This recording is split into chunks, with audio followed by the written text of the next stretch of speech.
ये है मेरे पास 1,00,000 रुपए। 2025 के स्टार्ट में मैंने ये 1,00,000 सिल्वर में इन्वेस्ट ना करके निफ्टी 50 TRI में इन्वेस्ट कर दिए। रिजल्ट, निफ्टी 50 TRI में साल भर में मुझे सिर्फ 12,000 का प्रॉफिट हुआ। वहीं अगर मैं सिल्वर में इन्वेस्ट कर देती तो मेरे 1,00,000 2,60,000 के आसपास होते। 1.5 लाख से ज्यादा का प्रॉफिट, मतलब 160% की ग्रोथ सिर्फ एक साल में। दोस्तों, सिल्वर को पहले हम लोग कितना लाइटली लेते थे ना। थोड़ा कभी सिल्वर ज्वेलरी में दिख जाता था, थोड़ा कॉइन्स में छनक जाता था, या लॉकर में चुपचाप पड़ा होता था। भाई ने ऐसा कमबैक किया कि पिछले साल का बेस्ट परफॉर्मिंग एसेट बन के निकला। स्टॉक्स, गोल्ड, फंड सबको पीछे छोड़ दिया। आपको पता है, इसे लोग आजकल मॉडर्न डे इन्वेस्टमेंट बोलकर बुला रहे हैं। औहदा बढ़ गया सिल्वर का। पर why silver and why now? सारे इन्वेस्टर की जुबान में एक ही नाम, सिल्वर। ये शोर के पीछे की रियलिटी देखें। ये वीडियो में सबसे पहले तो हम सिल्वर की चमक का कारण जानेंगे, फिर जब सिल्वर बढ़ता है तो इक्विटीज कैसा रिएक्ट करते हैं ये देखेंगे। फिर हम ये देखेंगे कि अगर किसी इन्वेस्टर ने 15 साल तक हर महीने 10,000 इन्वेस्ट किए होते सिल्वर में तो आज क्या रिजल्ट होगा। और लास्ट में सिल्वर में इन्वेस्ट करने का तरीका, दैट इज ETF के बारे में अच्छे से जानेंगे। और फिर सबसे इंपॉर्टेंट चीज, हम टॉप 5 लिस्टेड ETFs भी देखेंगे। तो शुरू करते हैं with your host Swati. Let's get started. तो सवाल यह है कि सिल्वर एकदम से क्यों चमका। सिल्वर आज हर जगह है, इन्वेस्टर कॉन्वर्सेशंस में दिख रहा है, नए नए ETFs लॉन्च हो रहे हैं और ऑलमोस्ट हर कमोडिटी रिपोर्ट में सिल्वर का जिक्र आ रहा है। तो एक बात तो तय है कि सिल्वर के साथ कुछ अनयूजुअल हुआ, पर वो क्या है? इसकी कहानी शुरू होती है सिल्वर के लॉन्ग टर्म ट्रैक रिकॉर्ड से। As on 31 December 2025 silver delivered these returns. अच्छे से ये नंबर्स देख लीजिए। अब यहाँ सिर्फ 1 या 2 साल का आउट परफॉर्मेंस नहीं दिख रहा है, बल्कि हर टाइम पीरियड में एक कंसिस्टेंसी नजर आ रही है। इंडिया में बहुत कम एसेट्स ऐसे होते हैं जो शॉर्ट टर्म में भी स्ट्रॉन्ग परफॉर्म करें और लॉन्ग टर्म में भी इतना स्टेबल ट्रैक रिकॉर्ड मेंटेन करें। लेकिन रियल स्टोरी रिटर्न्स की नहीं है, रियल स्टोरी है ट्रांसफॉर्मेशन की। हिस्टोरिकली सिल्वर को 4,000 साल से भी ज्यादा टाइम तक पैसे की तरह यूज किया गया है। ये सिर्फ एक मेटल नहीं था, बल्कि करेंसी, ट्रेड और स्टोर ऑफ वैल्यू का एक प्राइमरी मीडियम था, जिसे कई सिविलाइजेशंस ने एक्सेप्ट किया। किंग्स अपने कॉइन सिल्वर से मिंट करते थे। फिर धीरे धीरे सिल्वर फाइनेंस से गायब होने लगा। पेपर मनी आया, गोल्ड ज्यादा डोमिनेंट हो गया और सिल्वर का रोल शिफ्ट हो गया इंडस्ट्रीज की तरफ। इलेक्ट्रॉनिक्स, मैन्युफैक्चरिंग और बाकी इंडस्ट्रियल यूजेस में सिल्वर क्वाइटली काम करता रहा, लेकिन फाइनेंशियल स्पॉट से काफी दूर हो गया। लेकिन आज गेम वापस पलट गया। सिल्वर सिर्फ इंडस्ट्री में ही बूम नहीं कर रहा, बल्कि फाइनेंस में भी वापस आ गया है। ETFs, इन्वेस्टर इंटरेस्ट और पोर्टफोलियो एलोकेशंस के थ्रू सिल्वर फिर से एक फाइनेंशियल एसेट की तरह देखा जा रहा है। यही डुअल रोल सिल्वर को आज यूनिक बनाता है। लेकिन इसी के साथ हमारा अगला सवाल आता है कि क्या ये रैली रियल डिमांड से सपोर्ट हो रही है या सिर्फ स्पेक्यूलेशन का रिजल्ट है। इसके लिए हमें इसके डिमांड और सप्लाई के गेम को समझना होगा, क्योंकि लॉन्ग टर्म में प्राइसेस सिर्फ एक ही वजह से सस्टेनेबली ऊपर जाते हैं, जब डिमांड सप्लाई से ज्यादा तेजी से बढ़ने लगती है। और आज सिल्वर एग्जैक्टली इसी सिचुएशन में फंसा हुआ है। सिल्वर के केस में हम एक रेयर ग्लोबल शॉर्टेज देख रहे हैं। वर्ल्ड सिल्वर सर्वे के ग्लोबल डेटा पर नजर डालें तो एक क्लियर पैटर्न दिखता है। 2021 से 25 के बीच सिल्वर मार्केट ने लगातार 4 साल डेफिसिट रिकॉर्ड किया है। इसका मतलब यह है कि 2021 के बाद हर साल दुनिया ने जितना सिल्वर यूज किया उतना प्रोड्यूस ही नहीं कर पाई। सिंपल शब्दों में बोले तो दुनिया सिल्वर को माइन करने की स्पीड से ज्यादा तेज कंज्यूम कर रही है। अब सवाल यह आता है कि ये एक्स्ट्रा डिमांड आ कहां से रही है। सबसे बड़ा रीजन है इंडस्ट्रियल डिमांड, जो लिटरली एक्सप्लोड हो चुका है। 2014 में सोलर पैनल्स के लिए लगभग 450 मिलियन आउंसेस सिल्वर यूज होता था। 2024 तक ये नंबर 680 मिलियन आउंसेस के ऊपर चला गया, मतलब सिर्फ 10 सालों में 50% से ज्यादा की ग्रोथ। और ये जर्नी यहीं रुकने वाली नहीं है, क्योंकि ग्लोबली रिन्यूएबल एनर्जी का टारगेट 2030 तक 11 टेरावाट तक पहुंचने का टारगेट है, जिसमें सोलर का रोल सबसे बड़ा होगा। इसी तरह इलेक्ट्रिक व्हीकल्स ने सिल्वर की डिमांड को और एक्सेलरेट कर दिया है। एक नॉर्मल पेट्रोल गाड़ी में लगभग 15 से 28 ग्राम सिल्वर लगता है। हाइब्रिड गाड़ी में थोड़ा बढ़कर 18 से 34 ग्राम हो जाता है। लेकिन एक फुल इलेक्ट्रिक व्हीकल में 25 से 50 ग्राम सिल्वर यूज होता है, ऑलमोस्ट डबल। अब सोचिए, हर साल जो मिलियंस ऑफ EVs प्रोड्यूस हो रही हैं, वो कितना सिल्वर एब्जॉर्ब कर रही होंगी। ऑल्सो यहाँ एक बहुत इंपॉर्टेंट बात आती है जो लोग ऑफन इग्नोर कर देते हैं।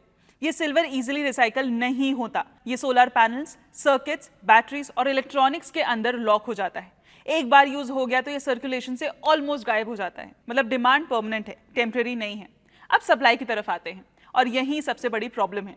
सिल्वर माइनिंग कोई फ्लेक्सिबल बिजनेस नहीं है। ज्यादातर सिल्वर डायरेक्ट माइन नहीं होता, बल्कि कॉपर, जिंक और लेड माइनिंग का बाय प्रोडक्ट होता है।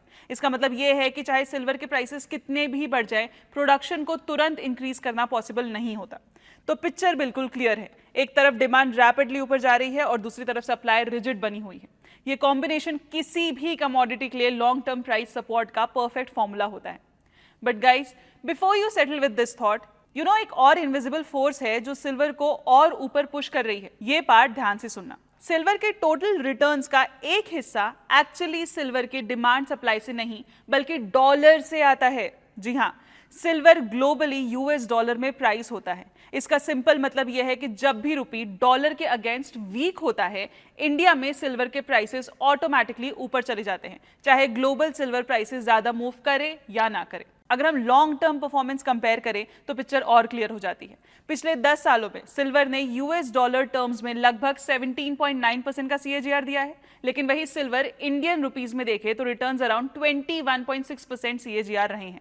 ये जो एक्स्ट्रा 3.7% का डिफरेंस है, ये रुपी के डेप्रिसिएशन की वजह से आया है।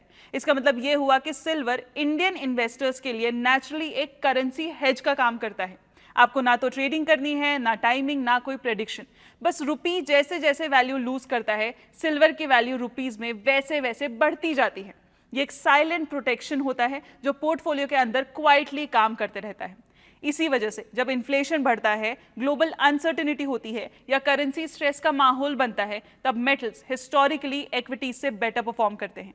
गोल्ड ये काम काफी टाइम से करते आ रहा है और इसलिए सब जानते हैं, लेकिन अब सिल्वर भी वही कर रहा है और कई बार तो गोल्ड से भी ज्यादा अग्रेसिवली। अब जब सिल्वर के इतने सारे ड्राइवर्स क्लियर हो चुके हैं, तो पोर्टफोलियो के लिए सबसे इंपॉर्टेंट सवाल नेचुरली ये बनता है कि इक्विटीज के सामने सिल्वर का बिहेवियर कैसा रहता है। इसको समझने के लिए अब हमें सिल्वर को इंडिया के बेंचमार्क इंडेक्स निफ्टी 50 के साथ कंपेयर करना होगा। अब यहाँ एक सरप्राइजिंग ट्रूथ सामने आता है जो काफी लोग एक्सपेक्ट नहीं करते। सिल्वर और निफ्टी 50 एक्चुअली साथ साथ मूव ही नहीं करते। इन दोनों के बीच कोरिलेशन इतना लो है कि ऑलमोस्ट जीरो के बराबर लगता है। मतलब सिल्वर का बिहेवियर स्टॉक से काफी हद तक इंडिपेंडेंट रहता है। डेटा को देखें तो ये और क्लियर हो जाता है। एक साल का कोरिलेशन लगभग 0.08 है, 3 साल का 0.11, 5 साल का 0.12, 7 साल का 0.15 और 10 से 20 साल के लॉन्ग पीरियड में भी अराउंड 0.13 के आसपास ही रहता है।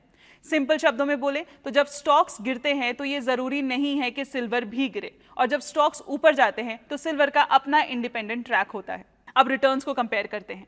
पिछले 10 सालों में निफ्टी 50 टीआरआई ने लगभग 14% का सीएजीआर दिया, जबकि सिल्वर ने इसी पीरियड में अराउंड 21.6% सीएजीआर डिलीवर किया। लेकिन अगर होराइजन थोड़ा और बड़ा कर दे, जैसे 15 साल का, तो निफ्टी 50 के रिटर्न्स अराउंड 11.5% रहे हैं और सिल्वर के लगभग 10.9%। मतलब कभी सिल्वर इक्विटीज को बीट करता है, कभी ऑलमोस्ट उनके बराबर चलता है। लेकिन सिल्वर की रियल पावर रिटर्न से ज्यादा प्रोटेक्शन में छुपी होती है। सिल्वर पोर्टफोलियो की वॉलेटिलिटी को रिड्यूस करता है, डाइवर्सिफिकेशन को इंप्रूव करता है, और जब मार्केट्स में स्ट्रेस होता है तब ये एक शॉक एब्जॉर्बर की तरह काम करता है। ये काम क्वाइटली होता है, बिना किसी प्रेडिक्शन या एक्टिव डिसीजन के। तो चलो, थ्योरी, डेटा, ये सब हो गया। अब मुझे बस ये जानना है कि अगर एक नॉर्मल रिटेल इन्वेस्टर बिना टाइमिंग, बिना ट्रेडिंग, सिर्फ डिसिप्लिन एसआईपी के थ्रू सिल्वर में इन्वेस्ट करे तो रिजल्ट क्या होता है। चलिए अब एक सिंपल इन्वेस्टर की कहानी इमेजिन करते हैं। ये इन्वेस्टर बिल्कुल ऑर्डिनरी है, ना ट्रेडिंग करता है, ना स्टॉक पिकिंग करता है, ना मार्केट टाइमिंग की कोशिश करता है। बस एक मंथली एसआईपी 10,000 का सिल्वर में इन्वेस्ट कर रहा है। मतलब पूरे साल में ये 1.2 लाख इन्वेस्ट करता है। अगर ये डिसिप्लिन मेंटेन करे और 15 साल तक इन्वेस्ट करता है तो टोटल इन्वेस्टेड अमाउंट 18 लाख बन जाता है। अब डेटा को देखिए। 15 साल के बाद उसके सिल्वर एसआईपी की मार्केट वैल्यू अप्रोक्सीमेटली 81.7 लाख हो जाती है। मतलब 18 लाख का इन्वेस्टमेंट लगभग 82 लाख में बदल जाता है। ये रफली 18% एनुअल XIRR रिटर्न देता है। अगर थोड़े छोटे पीरियड्स के रिटर्न देखें तो पिक्चर और क्लियर हो जाती है। 5 साल का एसआईपी रिटर्न लगभग 47.3%, 7 साल का 36.8% और 10 साल का 27.6% रहा। इससे एक बहुत इंपॉर्टेंट बात समझ में आती है। सिल्वर शॉर्ट टर्म में वॉलेटाइल हो सकता है, लेकिन लॉन्ग टर्म में एक्सट्रीमली पावरफुल एसेट बन सकता है। यही रीजन है कि टाइम के साथ सिल्वर की वॉलेटिलिटी ग्रेजुअली वेल्थ में कन्वर्ट हो सकती है, और यही प्रिंसिपल आपके पोर्टफोलियो के लिए काम करता है। सिल्वर सिस्टमैटिकली इन्वेस्ट करने पर काम कर सकता है और लॉन्ग टर्म डिसिप्लिन के साथ वेल्थ क्रिएट भी कर सकता है। तो रिटेल इन्वेस्टर्स आज सिल्वर में इन्वेस्ट कैसे कर सकते हैं? इस सवाल का सिंपल और एफिशिएंट आंसर है ETFs। सी, फिजिकल सिल्वर में इन्वेस्ट करना कन्वीनियंट नहीं है। इसके साथ काफी प्रॉब्लम्स आती हैं, जैसे मेकिंग चार्जेस, लॉकर का खर्चा, स्टोरेज रिस्क, चोरी का रिस्क और प्योरिटी को लेकर डबल डाउट्स भी होते हैं। यही वजह है कि सिल्वर ETF आज इन्वेस्टर्स के लिए इतना पॉपुलर हो गए हैं। Before we talk about the advantages of these ETFs, here is the list of top 5 silver ETFs based on AUM. You can check this and can take the screenshot of this table. ध्यान रहे, ये ETFs किसी भी तरीके के recommendation नहीं है। दोस्तों, सिल्वर ETFs के टॉप एडवांटेजेस सिंपल हैं। हर यूनिट 99.9% प्योर सिल्वर से बैक्ड होती है, मतलब institutional grade quality. Unit stock exchange पर शेयर्स की तरह ट्रेड होते हैं, तो आप इंस्टेंट बाय और सेल कर सकते हैं। इसमें कोई मेकिंग चार्जेस, लॉकर चार्जेस या स्टोरेज एक्सपेंस नहीं होता, और बाइंग सेलिंग पर सिक्योरिटीज ट्रांजैक्शन टैक्स भी लगता नहीं है। एक्सेसिबिलिटी भी बहुत इजी है, एक यूनिट सिर्फ 300 रुपए में अवेलेबल है, तो प्रैक्टिकली कोई भी इन्वेस्टर स्टार्ट कर सकता है। और ये यूनिट्स प्रोफेशनल स्टोरेज में रखे जाते हैं, डिजिटल ओनरशिप के साथ, कंप्लीट ट्रांसपेरेंसी के साथ, और कुछ केसेस में मार्जिन क्ले भी यूज किए जा सकते हैं, सब्जेक्ट टू एक्सचेंज रूल्स। मतलब डिजिटल ओनरशिप, प्रोफेशनल स्टोरेज और कंप्लीट ट्रांसपेरेंसी। दोस्तों, ये है कहानी सिल्वर की। अगर मुझे पूरी कहानी को सिर्फ 5 पॉइंट्स में समराइज करना हो तो मैं ये कहूंगी। पहला, डुअल आइडेंटिटी। सिल्वर दोनों है, प्रेशियस मेटल और industrial metal. Investment demand plus technology demand, काफी रेयर कॉम्बिनेशन। दूसरा, structural demand growth. Solar, EVs, electronics, data centres, ये कोई साइकिल नहीं, ये परमानेंट ट्रांजिशन है। तीसरा, सप्लाई कॉन्स्टेंट। 4 कॉन्सेक्यूटिव साल ग्लोबल डेफिसिट, सप्लाई जल्दी इंक्रीज नहीं हो सकती। स्कार्सिटी लॉन्ग टर्म प्राइसेस को सपोर्ट करती है। चौथा, currency protection. Rupee depreciation automatically silver returns boost करता है, नेचुरल हेज अगेंस्ट इन्फ्लेशन और करेंसी रिस्क। और पांचवा, portfolio diversification. Low correlation with equities, better risk adjusted returns और protection during market stress. Silver आज सिर्फ शाइनी मेटल नहीं, ये एक स्ट्रेटेजिक एसेट बन चुका है। पर आपको नहीं लगता कि कहानी का दूसरा साइड भी हो सकता है, कुछ रिस्क्स भी होंगे? बिल्कुल है। सिल्वर एक हाई वॉलेटिलिटी एसेट है, स्पेशली शॉर्ट टर्म में। एक साल के पर्सपेक्टिव से देखें तो सिल्वर की वॉलेटिलिटी लगभग 28% है, जबकि निफ्टी 50 के लिए ये सिर्फ 12% है। लॉन्ग टर्म में भी 10-15 सालों के होराइजन पर सिल्वर की वॉलेटिलिटी 27 से 30% के आसपास रहती है, जबकि इक्विटीज का अराउंड 16% है। लेकिन ये हाई वॉलेटिलिटी हिस्टोरिकली रिटर्न्स के साथ कॉम्पनसेट हो जाती है। 3 साल के पीरियड में सिल्वर का रिटर्न टू रिस्क रेशियो लगभग 1.7 है, जबकि निफ्टी 50 का 1.2 है। सिंपल शब्दों में, हर अप्स एंड डाउन्स टॉलरेट करने पर आपको सिल्वर में ऑलमोस्ट 70% एक्स्ट्रा रिटर्न मिल सकता है, और 5-7 सालों के पीरियड में ये ब्रॉडली इक्विटीज के कंपेरेबल ही रहता है। सबसे इंपॉर्टेंट बात यह है कि सिल्वर का निफ्टी 50 के साथ कोरिलेशन बहुत लो रहता है, अराउंड 0.08 to 0.15। इसका मतलब यह है कि इक्विटीज के साथ कंबाइन करने पर यह पोर्टफोलियो का ओवरऑल रिस्क रिड्यूस करता है। टेक अवे सिंपल है, सिल्वर कोई लो रिस्क एसेट नहीं है, लेकिन लॉन्ग टर्म में लो कोरिलेशन की वजह से पोर्टफोलियो में सिल्वर ऐड करना डाइवर्सिफिकेशन इंप्रूव करता है, ना कि नुकसान। ये कोई गारंटीड वेल्थ मशीन नहीं है, लेकिन हिस्ट्री हमेशा एक चीज दिखाती है, जब भी टेक्नोलॉजी ग्रोथ, इन्फ्लेशन और करेंसी रिस्क साथ साथ बढ़ते हैं, सिल्वर परफॉर्म करता है। और आज ये तीनों फोर्सेस साथ साथ राइज कर रहे हैं। तो असली सवाल ये नहीं है कि सिल्वर अच्छा है या बुरा, असली सवाल ये है, क्या आपके पोर्टफोलियो में इक्विटीज के अलावा कोई प्रोटेक्शन है?